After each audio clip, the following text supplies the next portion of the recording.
Dear 10th standard students, welcome from Rosma Miss. Today we are going to study about control and coordination in plants. Plants usually exhibit limited type of movements since they are rooted in the soil.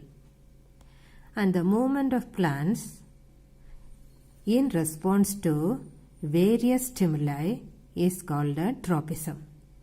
These are usually directional. Now, let us see. You can see a picture here. In that you can see the shoot system bend towards sunlight.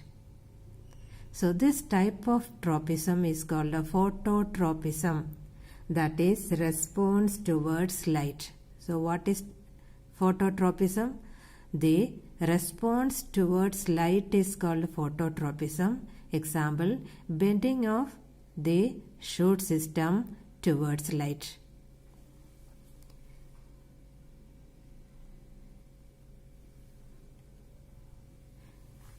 Now, the second picture you see, it is hydrotropism.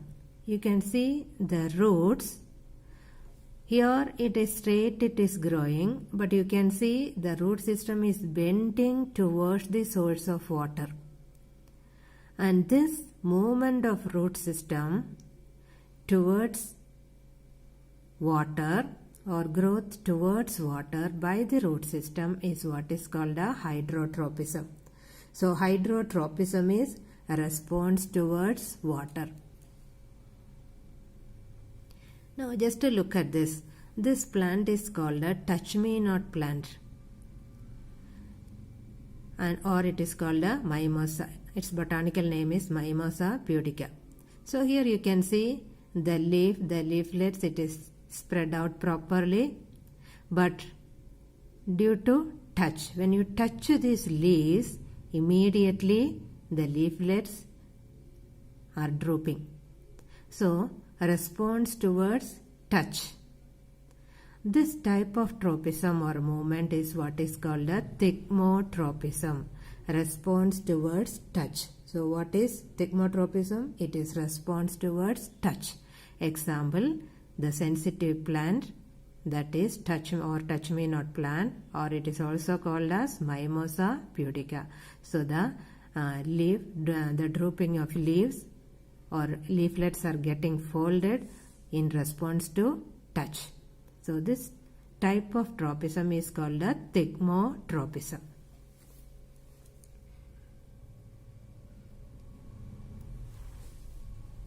Now here you can see a response towards sunlight, that is phototropism. Again another example, a response towards sunlight.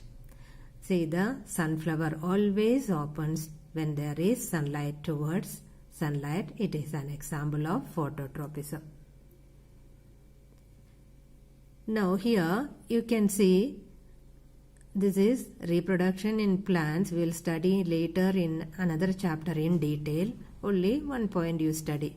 So the pollen grains germinate on the stigma of a flower, and the pollen grain grows in the form of a tube-like structure which is called a pollen tube. See, it will be pollen tube, and the sperm nuclei combines with the egg nucleus which is present inside the flower. And this growth of this pollen tube is utilizing chemicals which are present on the stigma. So this type of movement is what is called a chemotropism. Chemo meaning is chemicals, response towards chemicals. You can see this is the growth of pollen tube on the stigma is an example of chemotropism, a response towards chemicals. Now again another example for a thigmotropism or touch. You can see some plants are weak stemmed plants. They cannot grow straight because their stem is very weak. So they need certain support. So here you can see a support is there. Here also you can see a small branch become coiled like a structure which is called a tendril. When it touches the support, it coils around and it gives a strong support to the plant. These structures are called tendrils. It can be a small branch or a leaf can be modified into a tendril. So this is another example of response towards touch. So this is an example of thigmotropism, response towards touch. Here you can see that is what is the negative tropism and positive tropism. An example is given. Here you can see, you always know that the root system grows always towards gravity. So it is positively geotropic. Whereas the shoot system always move upwards, it is nothing but negatively geotropic. So geotropism is what? It is a response towards gravity. Anyway you keep the plant, horizontally or vertically, whatever way. So you can see that the root system is growing downwards. That is positive geotropism. So geotropism is nothing but response towards gravity. Positive geotropism is, example is growth of the root system towards the soil. Downwards, that is towards gravity. Whereas the shoot system always grows upwards, and that is called a negatively geotropic. So tropism can be negative or a positive. So remember these points. And the last point to study, that is coordination in plants is also done by chemical substances which are called plant hormones or phytohormones. Plant hormones are called phytohormones. There are 5 main types of plant hormones. They are auxins, gibberellins, cytokinins, abscisic acid and ethylene. Specifically, the first 4 types are mentioned in your reader. Auxins are plant hormones which help in cell division, cell elongation and growth. Gibberellins help in growth of stem and branches. Cytokinins help in cell division and formation of fruits and seeds. So these 3 categories are called growth promoters. That is, they help in growth.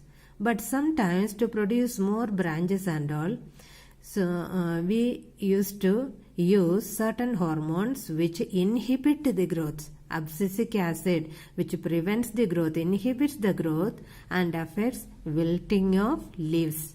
So it prevents the growth and affect wilting of leaves. Example, abscisic acid. So the plant hormone which inhibits or prevent the growth. So that is, example is abscisic acid. Wilting of leaves. You can see that the older leaves become yellowish in color and finally it falls down. That is because of the abscisic acid. And another hormone is there which is called ethylene. It helps in flowering and ripening of fruits. It helps in flowering and ripening of fruits. So please remember these points today. Thank you from Rosamond Miss.